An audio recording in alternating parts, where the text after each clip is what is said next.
am feeling digitally connected, man. Like we need to have an understanding of what can happen, what can't happen, because you have to start with some of your strongest material. Right. You are going to be one of the people that are going to get left behind. It's that simple. You can.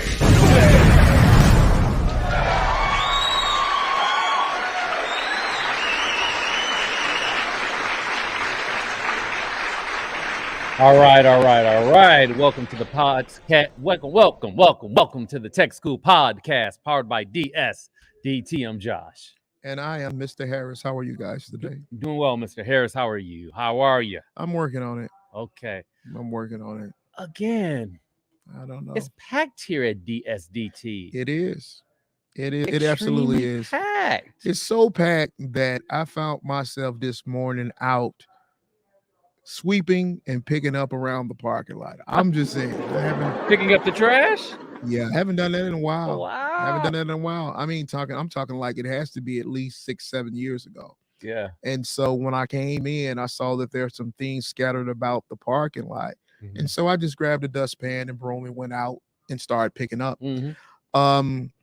I guess, I heard someone say when I did the commencement speech a few weeks ago, they asked me because I stayed back and I helped with the chairs, and it was like, well, they had you speak and help with the chairs. I was like, sometimes you get in where you fit in, and so even to this day, when there's things needed around the school, not all the time am I simply going to ask somebody else to do it. I'll take care of it myself, so if you show up sometimes, and I often tell whoever the individual is, I may say I'm the janitor.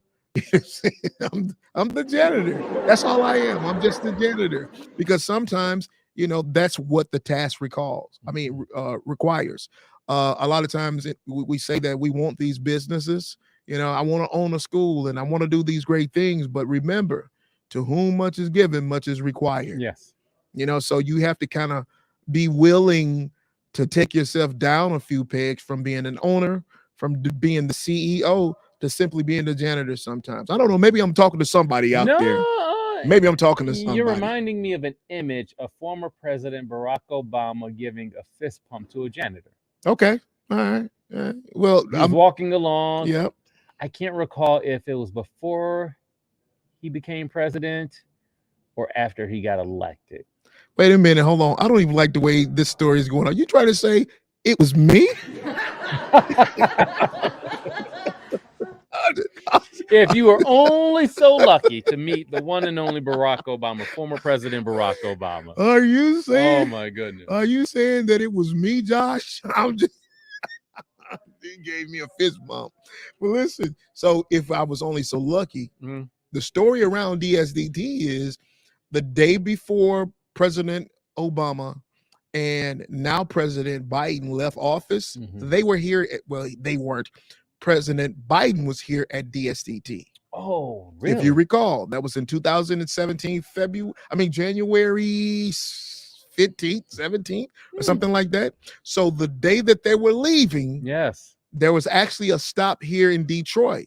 And we have images of Biden being here in the building. I'm looking to see if I can find something he actually he shook my hand. Oh, and he man. said to me, "Karlos, my man, those are some nice threads you have on." Oh, and I happen, I happen to agree. Yeah, I like that blazer. Thank you very much. Thank you very much. Color. Thank you very much. That's because it's getting cold outside. I'm just saying, it's getting cold. Autumn is approaching. Yeah, absolutely. So, it's just funny how this DSDT thing has afforded us to have some of those relationships along the way. Like I say, we had President Biden, Vice President back then, who was here. Then we've had T Grizzly has been here, shot video. T Grizz. Absolutely. Then we just had, of course, Beyonce's crew that came through. Beyonce, if you listen to this at some point, it would be nice to have you on our podcast. I'm just saying, to give us an update about what you guys are doing around the world. And that's kind of funny. I should have even mentioned that this morning. I had a conversation with one of my instructors about one of the students that we have through the Be Good Scholarship Award. And the student was actually awarded, and they live in Hawaii. in Hawaii. So the student was saying that they were having a hard time because the morning classes begin here at 9 a.m. Yeah. And 9 a.m. in Hawaii is 4 in the morning. Right. Well, 9 a.m. in Hawaii. Hawaii is 5 hours behind us. So she is literally getting up at 4 in the morning in order to take her 9 a.m. class here.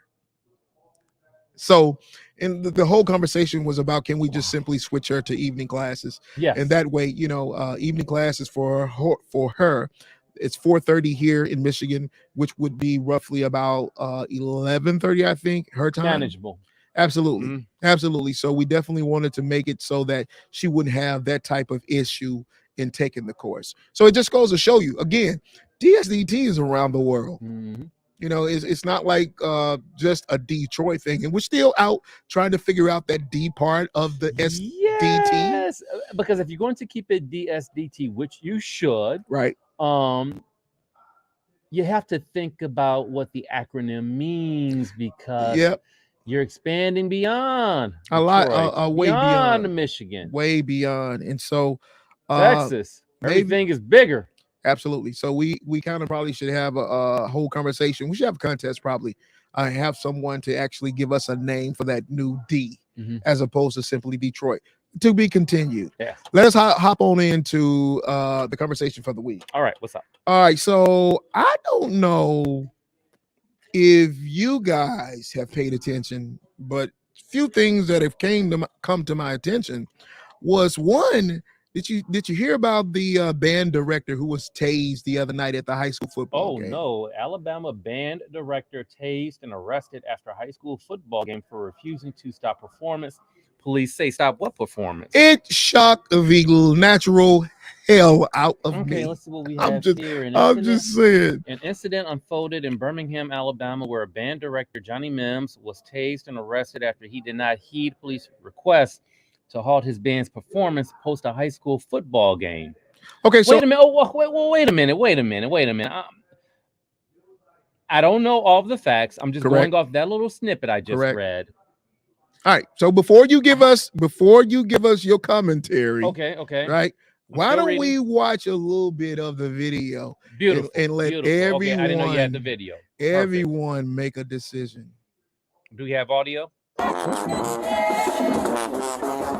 This is the performance after the football game. Absolutely.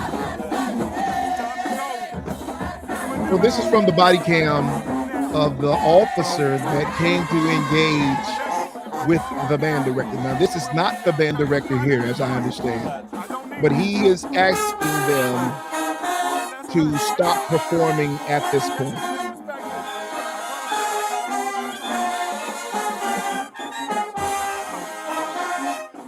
Now, as he moves beyond this individual, he actually comes in contact with the band director of Toxic. He said, when we say go, you go. Now, this is the band director. Get out my face. That's okay. I got my troops coming. I got my troops coming. They're going to sweep their asses out. Okay? Now, this is just their first engagement. He's like, get out my face. And he's like, I got my troops with me, and they're going to sweep their ass out. Now, they met him with hostility. We gotta go. The minute is over. We finna go. This is right now. Get out my face, man. What you gonna do? He said, what you going to do? That's fine. That's cool. Okay, cool. That's cool. All right, you got it. Look at him. He said, keep playing. Keep playing. They got to go. Hey, 1, 2. Hey, 1, 2, ready, and.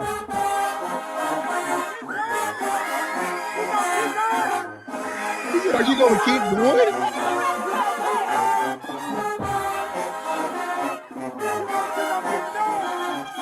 Okay, as I'm watching, I'm still waiting to see the final results. I haven't seen this video before. Okay. Well, believe me, you about to. They turned the But I'm lights going on. to say this. Oh, you coming? Because I know you got some. I know you got some, Josh. And he tells him that's over. Now the band's over. And so he's attempting to walk down from the bleacher. Okay. And this is where the melee ensues. So the other officer is headed down again. This is a body cam from the Birmingham PD. As you can see, they are attempting to arrest the band director.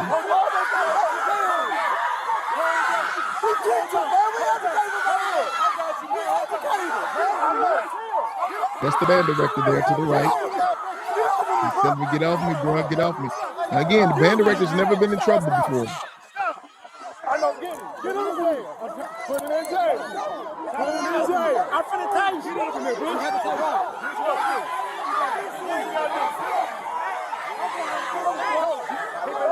You have family, you have the children out there that are fighting on behalf of the band director that he should not be arrested.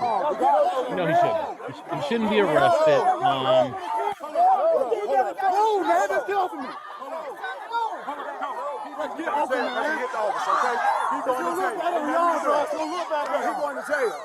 He hit the officer. He got to go to jail. He swung on the officer. I did not swing on the officer, man. I did not swing on the officer, man. Now they trumping up charges. He going to jail because I asked him to respect no son. That's a disrespect to me.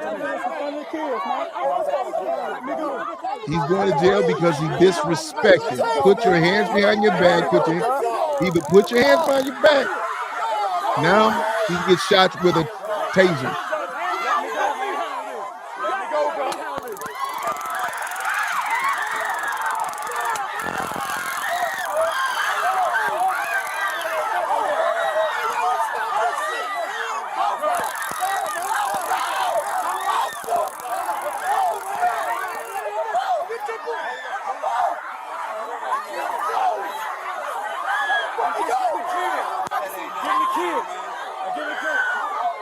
Now again, this is a high school football game. High school football game, and the marching band is just having a little bit of fun. Absolutely. Now, Josh, it's what high school bands do. Now, Josh, yes, we've discussed this before. You played football. I sure did, and I have a few cousins who were drum majors.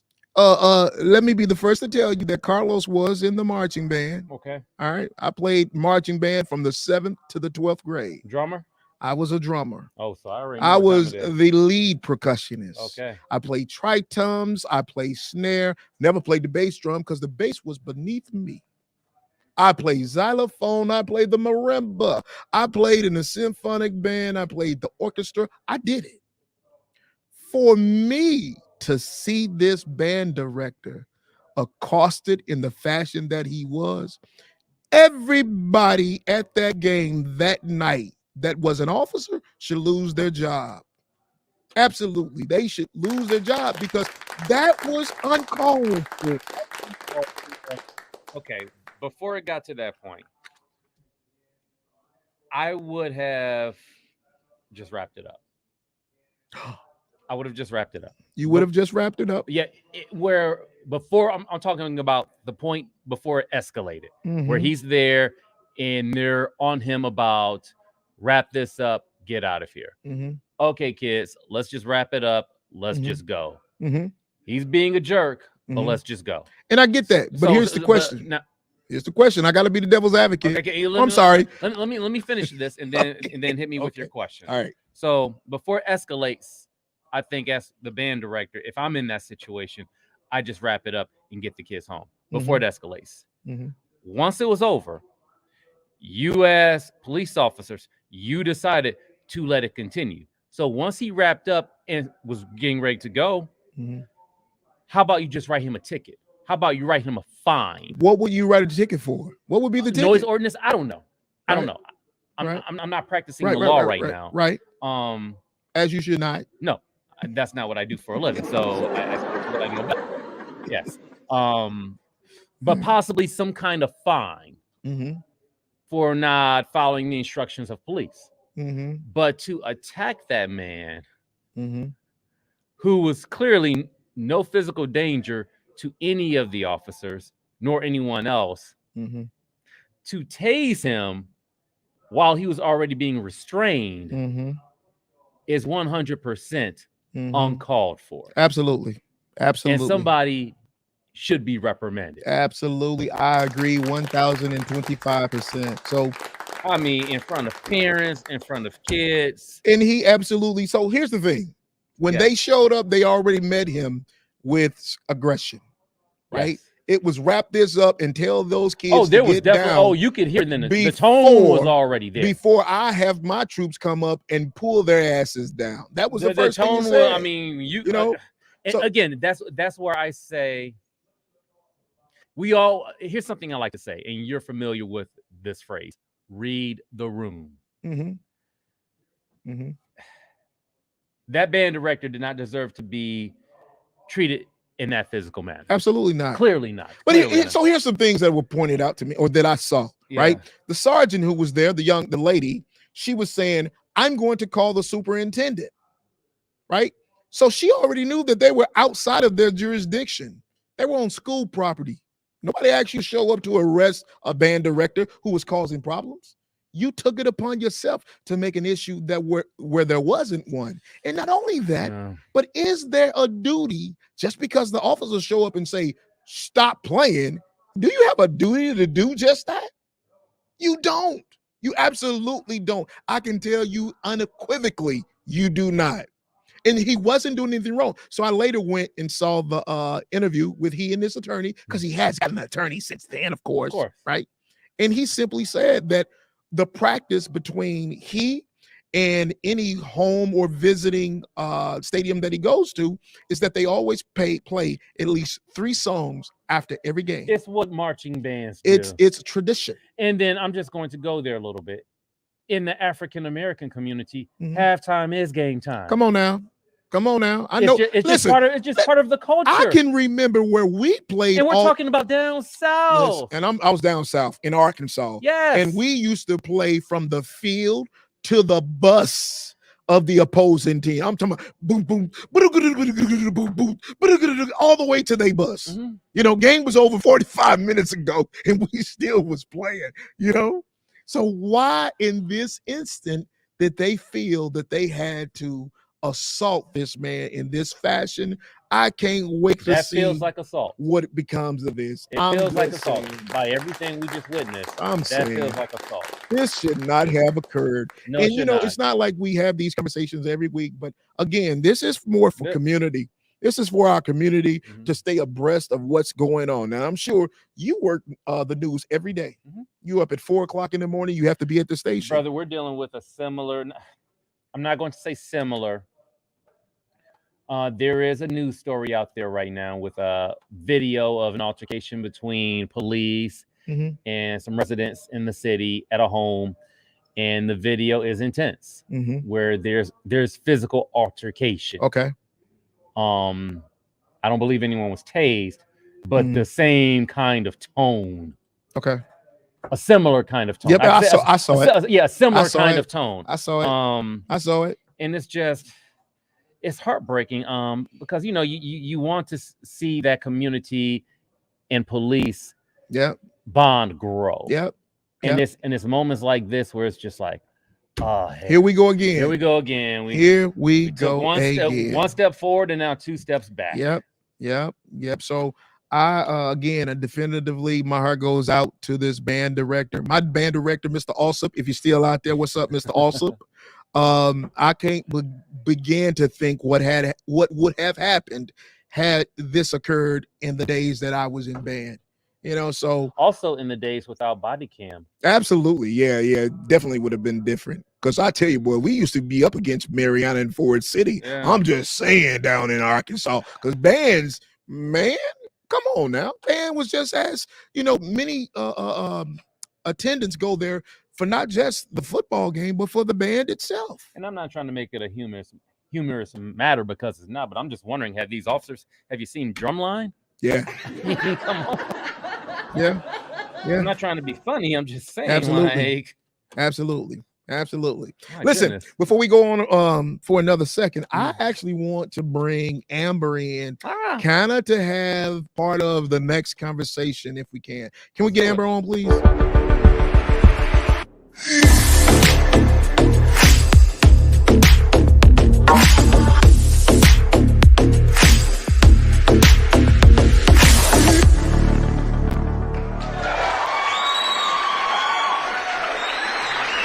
Amber, how are you today? I'm good. How are you? I don't know. I'm watching all these folks You get don't beat know. up. I'm watching these people get beat up at the band at the game. I'm making me afraid to go to high school games now. Listen, yes, it's rough out there at these games. My stepson's senior game was this past weekend, and security was on lock because the week before there was a crazy fight. So as soon as the game was over, everybody had to be off the field. No taking pictures, no, congratulating the winning team, like nothing. Once you left, you could not come back in. If you had to go to your car, you weren't coming back in the That's game. what I'm talking about. Is that what we are now as a society? It was bad enough that COVID had us lay it down for almost 3 years. And now that we're back out and amongst each other, you mean we can't engage without the officers coming in and saying that it has to be this way? It's from whether you're trying to get through the airport or whether you're now trying to get into a simple high school game. Mhm. Come on, man. Enough is enough. Yes. So, Amber, I wanted to bring you in on a conversation. Have you ever heard of the Mandela Effect? Ooh. I have. So, can you kind of explain to us what it is then? So the Mandela effect is when you remember something different than what it actually is. And I can't think of all the examples are escaping me right now. Oh my goodness. And So, there's so so many basically, yeah. So the Mandela Effect was actually came about. I forget what year it was, but it was relatively not that long ago when a paranormal scientist remembered that Nelson Mandela, or she thought she remembered Nelson, died in the 80s, when in fact he never did. Right? Nelson Mandela didn't die until 2013. Mhm. So it became a actual I would guess you would call it a phenomenon. Yeah. And so there are a lot of things that we as society can attribute to what now scientists actually consider to be a case of the Mandela effect, Mhm. such as, and I just pulled a few of these I wanted us to take a look at, right? So everyone has heard from Forrest Gump, life is like a box of chocolates, You right? never know what you're gonna get. You never know what you're going to get, right? Mhm. What say you, Amber? Yeah, life is like a box of chocolates. You never know what you're gonna get. Mhm. Yeah, but guess what? It was never said that way. What was it said? It's not what Forrest Gump ever said. If you listen closely, he says life was like a box of chocolates. He never said life is like a box of chocolate. Never said it. Never said I it. don't know if I like this example because I feel like we could have all just misheard him. Okay. All right. Well, what about this one? Have you ever heard Beam Me Up, Scotty? Yeah. Beam Me Up, Scotty. I used to hear it in rap music all the time back in the 90s, right? But guess Well, I what? think that it was a T instead of an M. Never said it. The closest he ever came was Scotty Beam Us Up. Never one time did he ever say beam me up, Okay, Scotty. I can see beam us up. Beam us up. Okay, I can see that one. Right? That's fair. Here's another one. If you build it, they will come. I know I say that all the time. We're in the process of going through this Texas, shenanigans. And I often say that's not accurate. If you build it, they will come. Guess what? Well, yeah, of course.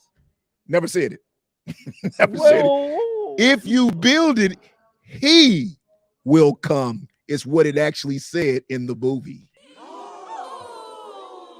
Who's saying this, man? That's part of the whole Mandela effect. But no. If you build it, they will come. No, that's the word in there. They is something you just added.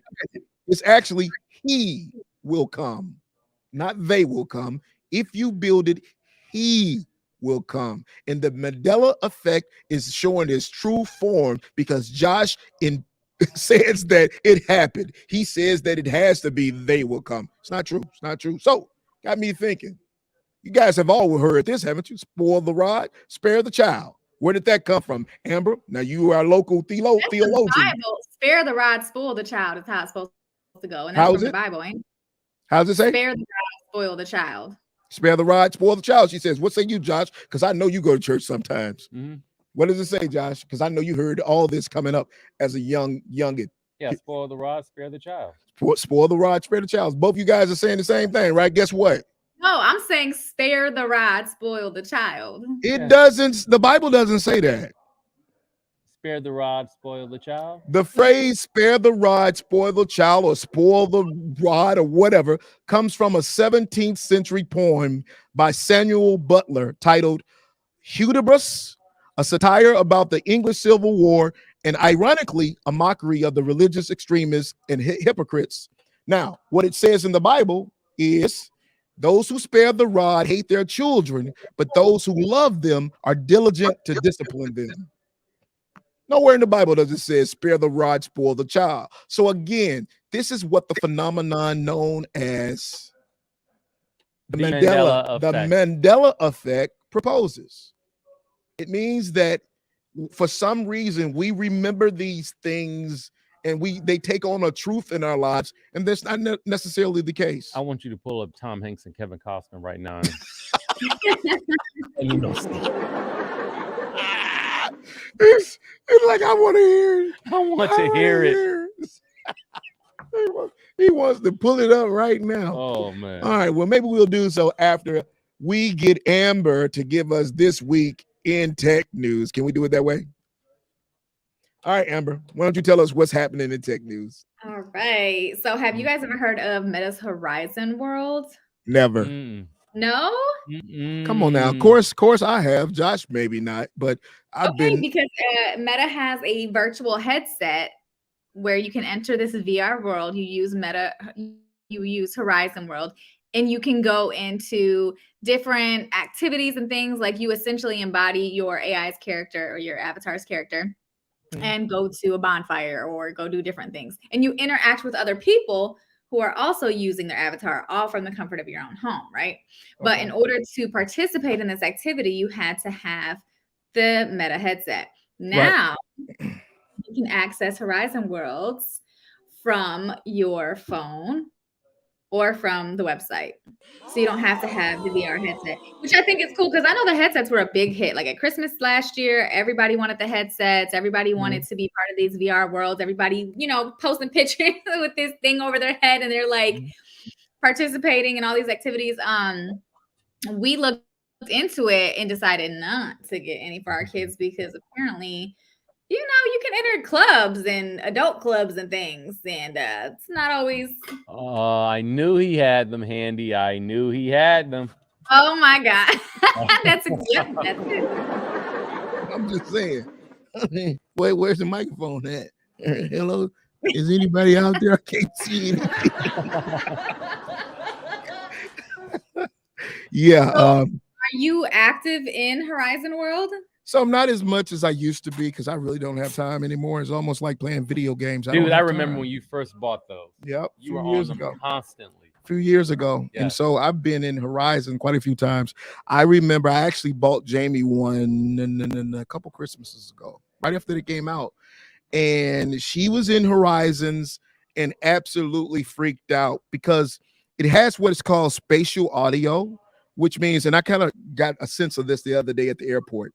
When someone's close to you, you hear it directionally as if it is.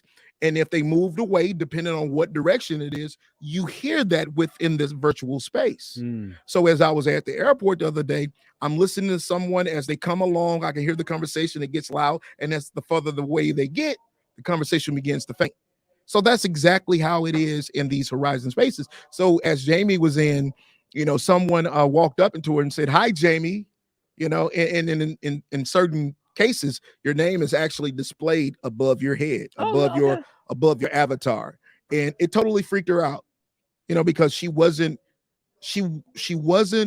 ready for how intense it really is, because that's exactly, you feel immersed within the environment. And so if you've never experienced it before, it can kind of take you somewhat for a loop. And so, but I think that as Meta is trying to make a play for mobile and web, it's kind of on line with what's it Sims. Roblox? Oh, Roblox? like, Yeah. Many of the others that are already online and they have a mhm, huge following. absolutely.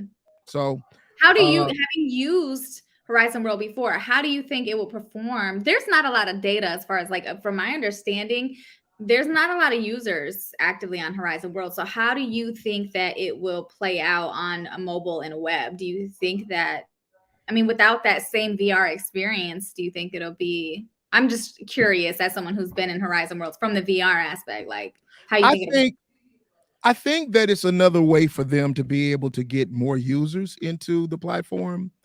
You got to understand, as I believe, Meta is putting a lot of dollars into their metaverses, mm, and they don't see that going anywhere anytime soon. They are now implementing a lot of the AI tools into it as well. So I still think that there's a huge opportunity for them to be able to capitalize it in the long run. In the short term, yeah, the numbers may have fall. It was, kind of nostalgic in the beginning. Everybody wanted to see what it's about. But now that has died down, it's kind of akin to, for those individuals, who are more into like the gameplay, video games, or whatever have you. Um, I think that more of the technology needs to be advanced if it's to become the workspace of tomorrow that they want it to be. Like I downloaded a number of the workspace applications, and they don't necessarily live up to the hype that I would have liked them to. And so mhm, I was thinking for a while that I would be able to, I got like 25 of these devices in the other room, and I wanted to ultimately give one to every instructor, send one across seas to our offshore team reps, and have everybody just meeting in these virtual spaces. And I just don't think that the technology is there yet to give you that type of sensation. It's too It's not. cumbersome. It's not there yet. It's not. But again, this is not the greatest it's going to be. Bingo. It gets Prototype. better. It gets better. Mhm. Now we have the first use cases for these devices, and as they continue to build them, they'll get better. Now you got to think they have another headset that's roughly about, I think it's $3,400, which is a little bit steep, depending on the application that you're using it for. Mhm. But they're continually to evolve these, and in the long run, I think if they're able to be able to get more users online with these type of applications, then it may serve as a win for them. But we just have to see. We shall see. So, all right. And what is happening over in Instagram? so two pretty exciting things that are happening at Instagram, or you might be excited about them. So the first thing is that Instagram is testing a feature that will allow you to share your feed posts with close friends only. So if you've ever posted anything on your story, you notice you have an option to share it with only your close friends. And the way you can tell you're sharing it with close friends only is you'll see a little green circle around your Instagram stories. And this allows you to, maybe if you have something that you want to share, but not necessarily with the general public or people who may be stalking your page, then you can do that. Mhm. But up until now, it's only been limited to your story. So anything you post on your feed is out for everybody to see unless your account is private, and then it's shown to everybody who follows you only. Okay, But where do I go on my on your Instagram page to do that? so for the stories, Well, no, not. Oh, so this is still in testing. Okay, so they haven't. yeah. Okay. All So right. All right. moving forward, though, as it becomes available to you, you'll know, because when you go to post something, whether it's a reel or a post Your on, friends, close friends, like it yeah, is. it'll give you the option of selecting everyone or close friends only. And if you don't have a list of close friends, then it gives you the option to go in there and add who is your close friend. Okay. Yeah. Okay. Yeah. This Okay. is this was really exciting. Like before I would have loved this, but now I'm just kind of like, I'm really loving the whole being able to reach whoever I want to reach, through reels, and being able to be discovered and all of that, because I'm in the process of like really growing. But I can understand why, if you want to keep things, like, for instance, people, there's this major concern with posting your children online these days, and how, especially with the growth of AI, and how your children's photo and voice and likeness can be used. So if you want to post some pictures with just friends and family can see, then you have the option to do that. So I think that's a really good feature to have. So hopefully it'll be rolling out to everybody soon. But go ahead.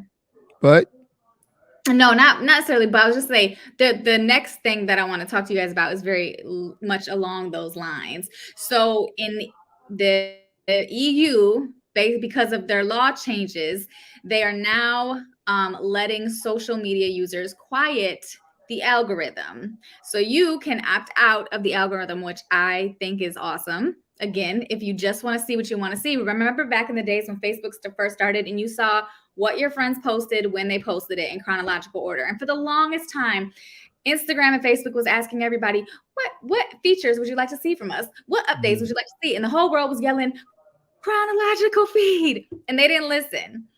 Finally, in the European Union, they're forced to listen and bring back the chronological feed. So it's only in the EU right now, but I'm hoping it comes to the US. I'm hoping it comes to the US because I think it's a good feature. Like, granted, there's a feature already on Facebook in the US where you can choose friends. You only see what your friends post in chronological order. And when you do have it set up that way, you're reminded of some of the mundane stuff that people post. And you're like, I'm glad I'm not seeing this stuff. But I think it's a good feature to have if you don't want to be constantly seeing the same thing over and over, or you feel like, I looked at one cat video and now every single video I see is about cats, and I don't want to see 100 cat videos a day. I've wasted 2 hours of my workday looking at cats.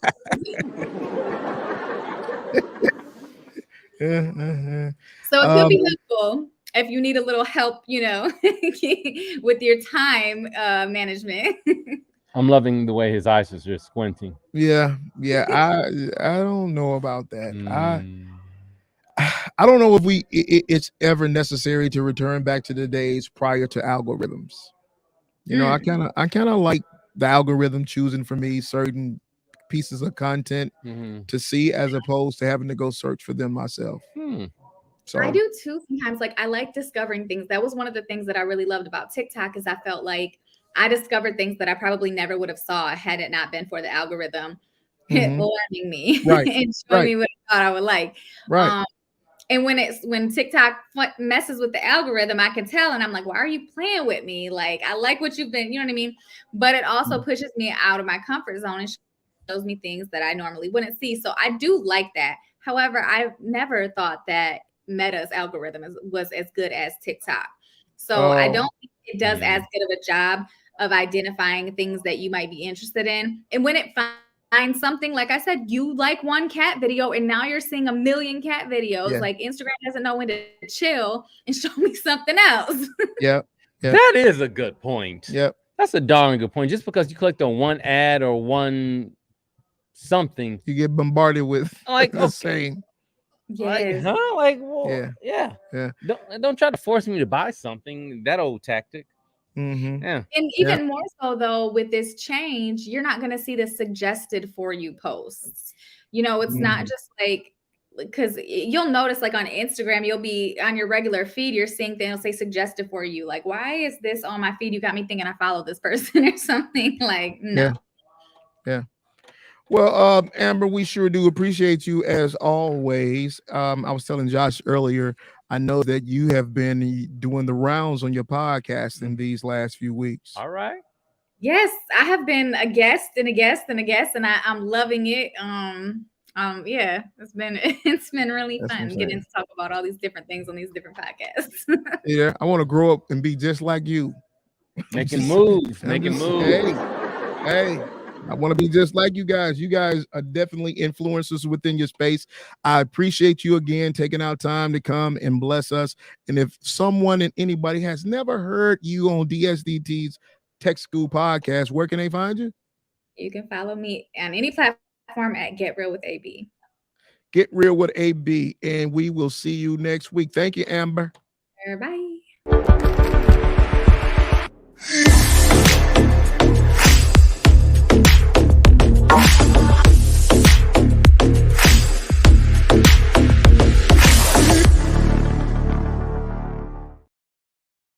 Always great to see Amber.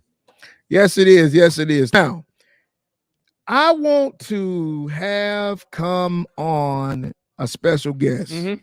And it's been a while. I haven't talked to him in a while. So I reached out to him last week because we had a student in one of the groups that I spoke to that had an idea. He wanted to work on screen printing of garments.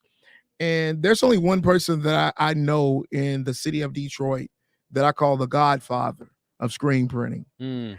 And but he also happens to do a whole lot of other things as well. So I wanted to bring him on and have a conversation with him about some of the offerings that he has, as well as some of the insight that he can offer to us, our community as a whole. So without further ado, I would like to take a moment to welcome Mr. Lazar Favors to the show.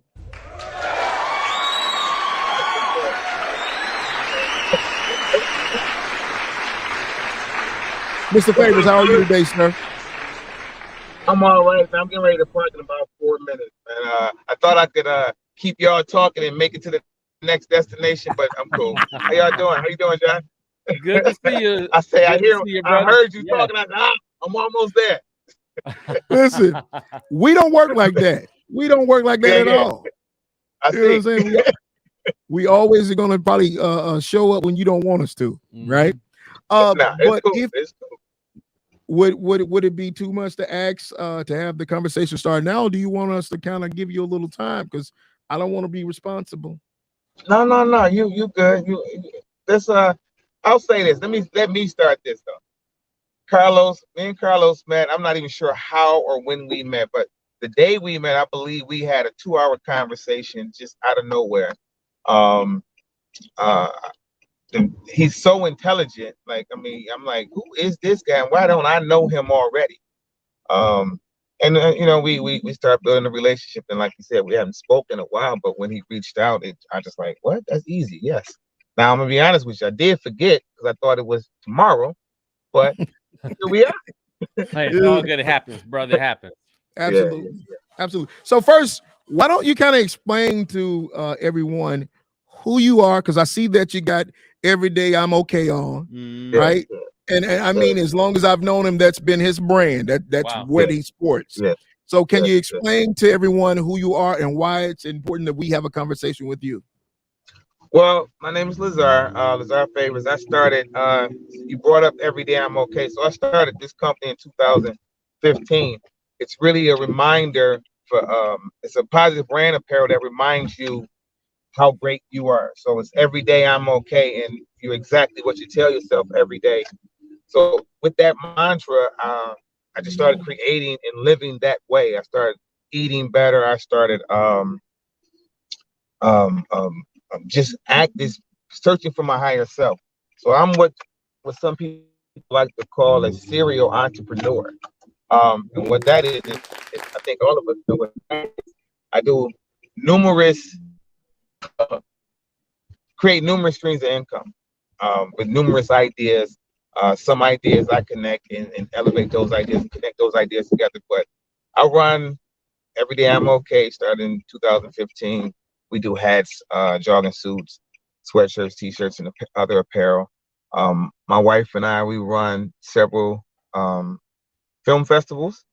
So the Detroit Black Film Festival, which is in its 4th year, starts next week, 27th through the 1st of October. We do the Trinity International Film Festival, which happens in July of every year. We're on our 17th year with that. And I introduced the Taste of Black Spirits in 2021. Right here. In 2021, and that is also, we're on our 8th edition of that. And that is specifically a Black, African American owned spirit brands company. So we highlight, bring awareness to, seek funding for African American spirit brands. And that I think. Go ahead, Lazar. With that point being made, touch on the taste of Black spirits.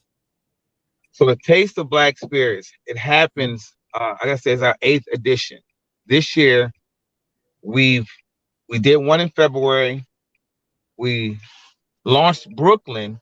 Oh, this is dark. I'm trying to find some light, y'all. We launched Brooklyn this year with Ronald Isley. We launched this new brandy. We so yeah, Taste the Black Experience. It brings 100+ African American owned companies. I think. And my daughter 100. holding me. Did we just lose it? Did we just lose Oh, it? we lost him. Did we Hey, well, he was driving. He was driving. Listen, so why don't we take a break as we're waiting for him? Or... Oh, wait, I think he's back. Okay, all right. So, all right, we all right, now. we're back. I was like, what happened? I don't want the ticket. No. All right, so you say that you guys launched 100 Black-owned businesses. Spirit brands, specifically in the spirit industry. The spirit industry, for those who don't use the word spirit, we're talking liquor, talking alcohol, libations, yes. Fun juice, yeah. My mother called it at some point. So what that entails is not just we craft the space for these brands to for the audience to become aware of them. We get them in the market, into stores or retail. We get them funding. I'm more of an investment in a few of them. My portfolio has 14 in the state of Michigan. Wait, stop, back up. Yeah. What do you mean 14? 14 what? 14 spirit brands. So I partnered with 14 different African American companies, brought them into the market. I get them placement. We do sponsorships, etc. Those kind of things. And just help consulting and building their brand out so it can compete in this $3 billion industry. Yeah. Whoa. Yeah, man. So, and Lazar, do you have a rough ballpark of, with this being a $30 billion industry, how many African Americans have a participation? I'll say this. In this industry, the liquor industry, we only represent 1%. Wow. 1%. And brothers and sisters spend a whole lot more than 1%. Let me tell you, Detroit spend more money on liquor than any city in the country. Hold on. Let me just say this. The city of Detroit, not the state of Michigan. Let me say this. I spend more money on liquor than the entire city of Detroit. I mean, Lazar, this is a conversation. I mean, where does a brother or sister begin to even get in the industry? I mean, getting a liquor license alone. Yeah. That alone, if you can get someone to sell you theirs for $100,000, you lucked out. You lucked out. Before you answer that, Lazar, hold on a second. You can do it.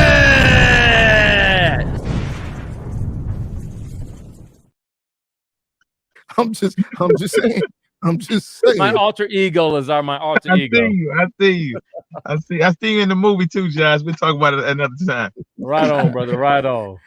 So the liquor industry, I'll tell you this. It's when I say we represent 1%, right? I know 280 brands available right now in the United States and in Africa and Nigeria. We have all black owned. We have 10 distilleries. And for those who don't know, distilleries are the people who manufacture the juice, the liquid, right? Now, a person who owns a brand sometimes may not manufacture the juice, but they own the product, they own the recipe, right? And those are two different fields. A person who owns the name and the brand and the bottle and that kind of thing, those people can get what we like to call a wholesaler's license, right? A person who runs a distillery, let's say you and Josh, y'all have your own 2 liquors and I'm the distillery. I distill both of your products. Because I distill Josh's product, I can bring Karlos' product into the same state. I'll just add him to my list. That's the beauty of a distillery. That's the beautiful part of a manufacturer. But that person has to go through TTB and a slew full of paperwork. How listen? background check, Hold on, man. etc. Because this right now is going over my head a little bit. But It's here's intense. so. Last I talked to you, I didn't hear nothing about no liquor that we could be making. Yeah. So why did all of this come about? Well, I'll tell you this. I brought a brand. I'm not gonna mention it. They don't pay me no more. But I brought a brand to the city of Detroit in 2018. It's the biggest African American owned brand in American history, right? I would just say it's the story of Nathan Green, right? Who was a slave who created this beautiful juice in the 1800s, and he's the most phenomenal master distiller in the world, in my opinion. So I started with that company. I seeded that company in over 5,000 locations, me and my team, and over 5,000 locations in the state of Michigan. And once that happened, in my mind, I'm like, it's got to be more of us. It has to be more of us. So let me find out who we are, and let me figure out what it is that in this space that I can do to elevate who we are in this space, right? So I went on my journey, and I found, Google is everybody's friend to a degree. I found this website. The website didn't even mention liquor brands, right? It didn't even say anything about Black-owned brands initially until you click on the website. The website was "We'll Drink for Travel." So I'm like, okay, why did this come up? I click on that website, and 48 brands came up under that website with the email address, the name of the product, the name of the owner, and their IG page. So and this is 2021. This is February 2021. So I just took it upon myself to reach out, call everybody. And as I was calling, I was creating the Taste of Black Spirits unconsciously. Okay. And I invited most of those folks down here. Several owners came down here, hung out with me. They believed in what my thought was, and I introduced it over at a restaurant. I introduced it. We had a 2-day event, 600 people over 2 days. It was one of those things where it's like, where did this come from, right? It was unprecedented. It's the first time it ever happened in the state of Michigan. It was just something I wanted to know. I wanted to know how we existed in this space. So it started from there. Man, with that being said, incredible testimony. How do you ensure that your brand stands out? Like, how do you? I mean, because we're talking about somewhat of a saturated market. Mm-hmm. Somewhat. What? I'm trying to be modest. I'll put it to you like this: it's a minimum of 25,000 vodkas in the market. Minimum. What? Minimum. Wait a minute. I only know a couple. That's all right. And let's keep it at a couple. Let's keep it at a couple, right? Just know what you know. Right? But yeah, I'm talking about just in the Black space. In the Black space, I can count off in the Black space right now on my shelf probably 17. Just in the Black space. Okay. But the overall space is about 25,000. Vodka is probably the easiest product you can produce. You can produce that same day, right? That's one of the products gin and vodka you can produce in less than a week, right? Other cognac, obviously, that you can't do that in a day. And whiskey has to be aged most likely. They're trying some other things with whiskey, but I don't think that's going to work. But that's just my opinion. But in this space, you have competition. There's no question. Mm-hmm. So what do? For me, I just do unusual business. I do things that they don't do, right? Because we understand this, y'all. We know the liquor business, no matter what we think, no matter how they suit and tie it, no matter how they tech it up, no matter what they do, it's still a gangster business. Preacher. So that's what it is, right? Mm-hmm. There are briefcases that go out to bring you up and bring you down. It's just what it is, right? But how you move in your markets, one thing you don't do is you don't try to spread yourself out to all 50 states. That ain't what you want to do. It's no different. I treat brands like artists, right? MCs. Hold your house down first. Learn your east side, then your west side, then your city. Once you got your city, once you're feeding your city and they're supporting you, then you branch out. Not even the same year, maybe a year or two later, because the word is going to get outside the city about you already. So you take your time. Some of these brands jump out there and hit all 50 states and they out of business in 3 years, right? Because the data that's provided in each state is saying you're not doing good here, you're not doing good here, you're not doing good here. You're in 50 states, so you got data that's in 39 states that say, yeah, we're gonna discontinue that.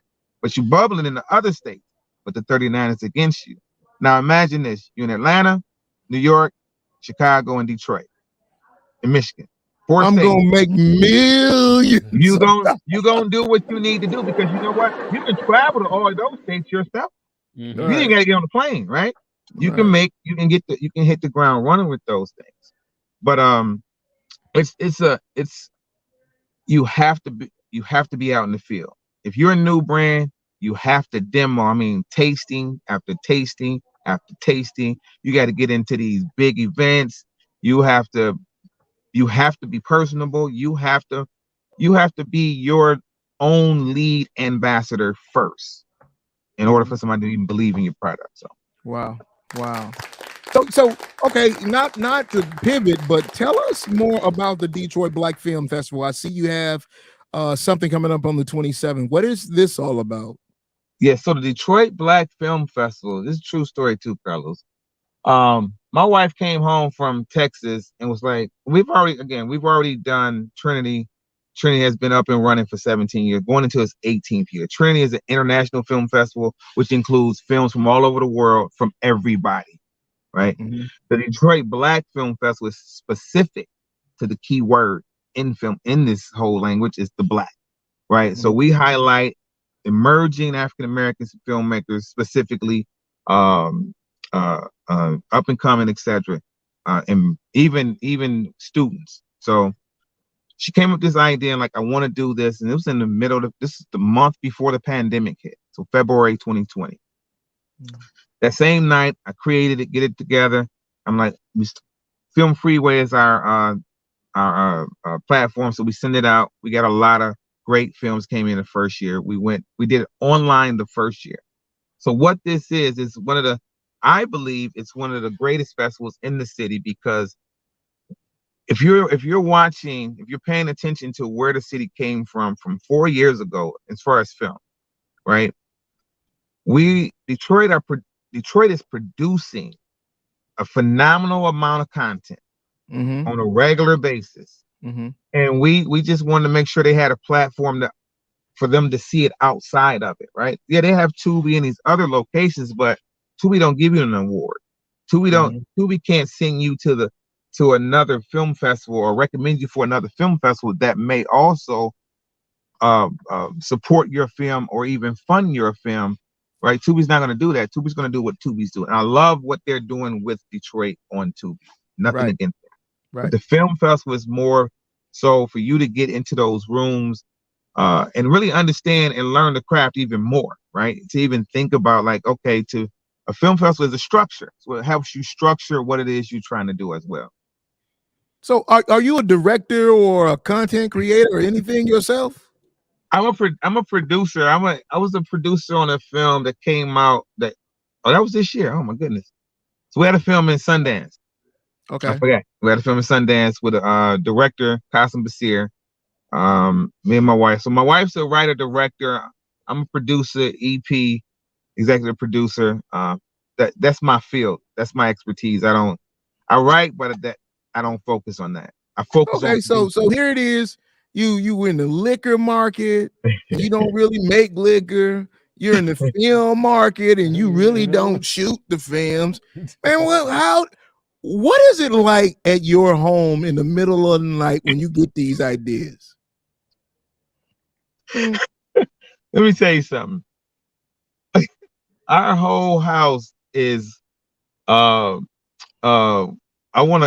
not even I don't even know what to call it. It's like it's computers everywhere, it's books everywhere, it's ideas written literally on everything. I have a chalkboard in one room, a billboard in the next room. So it's really, man, it's just when I find something that, see what I'm good at, I identify what I'm good at. I'm good at producing 100%. I'm a professional. I'm really that good at that part. I don't need to create the liquor, but but I can produce something for you to live. I can produce a space for that. I can create opportunity for you, right? And within creating opportunity for you, I also create opportunity for me. So I create opportunity. You can.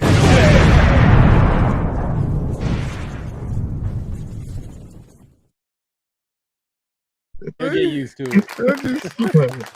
I'm just saying, man, you are phenomenal. You already Thank know you, it. man. That's why Thank I you, even man. asked you to come on and have this conversation. I appreciate it, 'Cause man. I was Appreciate talking to Josh prior to you actually finding a place to get situated, and I was telling him how I claim you as the godfather of screen printing here in the city of Detroit. Right on. You the godfather, and it seems to me that's funny, man. I've been doing this almost 30 years and I forgot. Yeah, the It's more and been more I that long. talk to you, you become the godfather of many other things as well. So I gotta have some offline conversations with you because you make me think about there is a black-owned vodka and gin brand from my hometown in Helena, Arkansas that I'm always talking about. It's called Delta Dirt. I met them in New York. They were at my Taste of Black Spirits Brooklyn. In fact, they are so my partners are Pronghorn. So Pronghorn is a company that specifically funds African American spirit brands. Okay. They had $2.4 billion to fund 54 brands in the next 10 years. Okay. Delta Dirt is one of those brands. Okay, well that's my man Harvey. Yeah, I got their product at the house. That's now we talking. Yeah. Great product, great packaging, great people. Great story. Great story. Great story. He was sitting there telling me on Friday how much, because they have a farm, a real farm, and they distill from sweet potatoes. Yes. And that's their distillery. So they're not just a product or brand, they're a distillery. So they can produce for other people as well as they push their brand too. Which is great.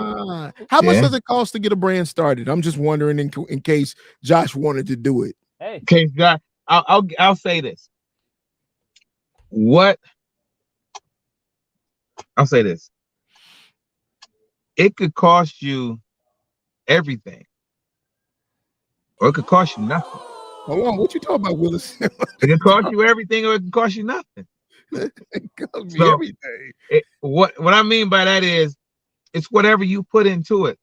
To start a brand is starting with the idea. Everything that's great, that we love, that's amazing to us, from Jordans to Jaguars. It was a thought first. At some point, somebody bought the thought. So if you have a product, you want to start a liquor brand, depends on what you want to start. Cognac and whiskey may be more expensive to start, right? Vodka and gin is the least expensive.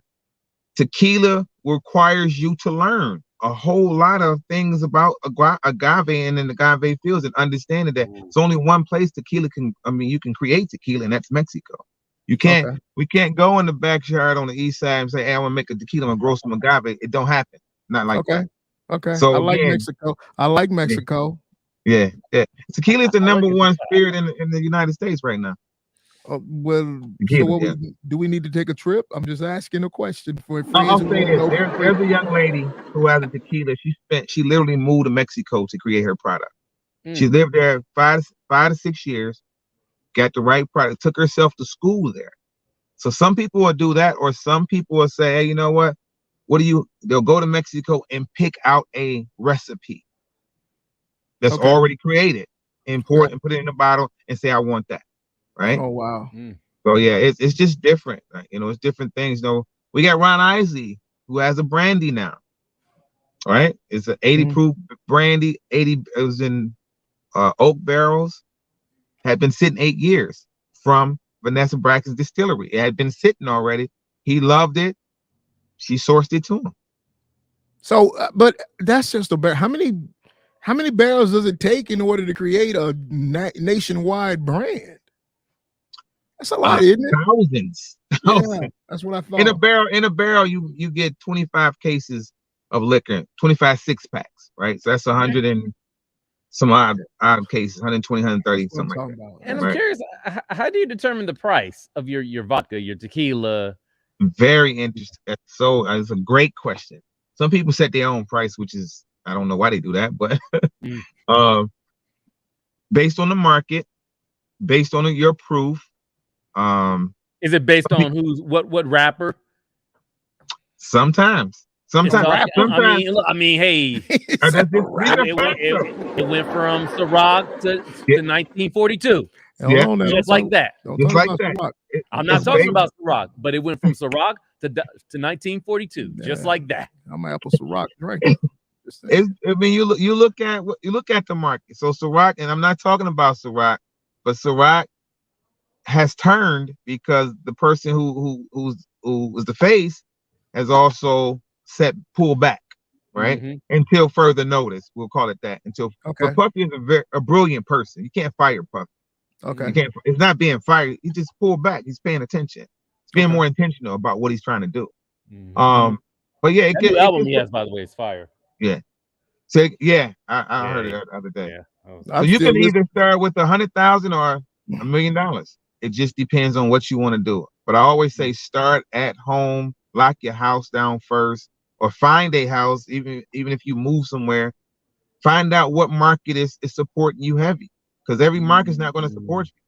We have got to have another conversation. I am so intrigued. I really am. I really am, because this sounds. It's been a minute, no? This sounds like an investment. Okay, so the young lady who moved to Mexico to go to school to learn to make her own tequila, can you ask her, does she need somebody to move down there to kind of be a taster for her? we have it here. So I brought it to market. It's been to market last 3 months. So it's here now. It's available in Michigan through distributors here now. It's added to my portfolio as I help her move into the market. And it's a great tasting. She has a Reposado, she has a Blanco, and she has what these young people love, this Añejo. I think it's just a name. When you say Añejo, it just sounds like something. It really just mean what does it mean? Tequila. I think it means one thing. I can't remember, but that's all it is. But they love it. But tequila is leading the way in the spirits right now. It's leading the way. I got to have another conversation. I got to have another conversation with you. All right, let's do it. I gotta have another conversation. Man, you are just the epitome of what I'm talking about when it comes to Detroit royalty. You don't just talk about having an idea. I just told one of my team members the other day, they were saying that we needed to do some more ads, blah, blah, blah, blah. And here are the ideas. Don't bring me no more ideas if you can't execute them. If you can't execute it yourself, don't bring it to me. Bring it to me, done. And so you're the man who has the ideas that literally is executing them. Yes. I mean, you're talking about when the pandemic was going on, you woke up, you start Googling, looking for these companies, calling them up, bringing them. I mean, are you serious? Man, listen, what did I just say? Yeah. What did I just say a second ago? You can do it!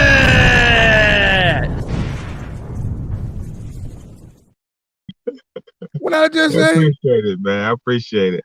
And so you are the individual that I wanted to connect one of our students with, as he had the idea about starting a brand.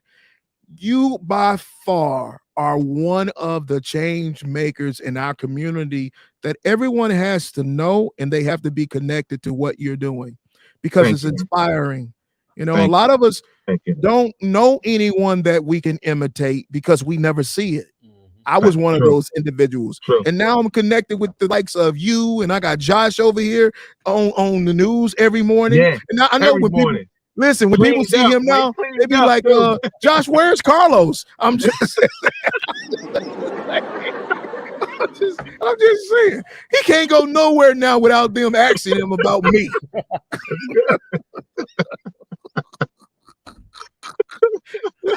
Listen, man, I appreciate you. I love you. I thank you. I love you too, brother. And I definitely want to follow up and have another conversation with you offline when you have some time in your busy schedule, okay? Let's do it. Appreciate it, man. Thank you. Appreciate it. All right. We'll definitely follow up with you soon. Take care. We'll let you get back to your daily affairs. And we appreciate for taking time, okay? No problem. Thank you. All right, y'all be easy, man. Peace. Wow, wow, Mhm. wow, wow. Real perspective wow, right wow, there. Wow. Real perspective. A lot of people enjoy a nice libation here and there. You know, I couldn't even stop. You got to talk about look at him. I'm sitting back here. I'm looking at this bottle of water, and it started looking like vodka. Well, that Listen, means time to go home, kick your feet up. there it is. There it is. There it is. There it So let us go ahead and make sure that we do not forget the Mm. YDSDT of the week coming from Mr. Tyrone North. Tyrone is going to come on and explain to us why DSDT was his selection as it related to his education. My name is Tyrone North. I'm a student here at DSDT, and this is my why DSDT. Here at DSDT, there's a lot of group projects to work on. Some of them are working with DSLR cameras and also digital cinema cameras, which are really fun. I've actually learned some new things that I didn't know before. Those things are like storyboard and, can you believe it or not, Chat GPT. I've enjoyed my time here at DSDT, and I can honestly say this is my why DSDT. I think we should have him on. I like his vibe. Oh, and we definitely can make sure that it happens. Yeah, let's get that brother on. Marco, can you make sure, Marco in the back testing, Marco, can we make sure that we follow up with Mr. Tyrone North to see if we can get him on a future show? Yes, Huh? yes, I will talk to him. All right, beautiful. There we go. Beautiful. Brother has a good energy about him. Let's talk to him a little bit more. There it is. So, Josh, I'm going to let you handle it from here. We appreciate everything that you do. And from my core, we'll see you next week.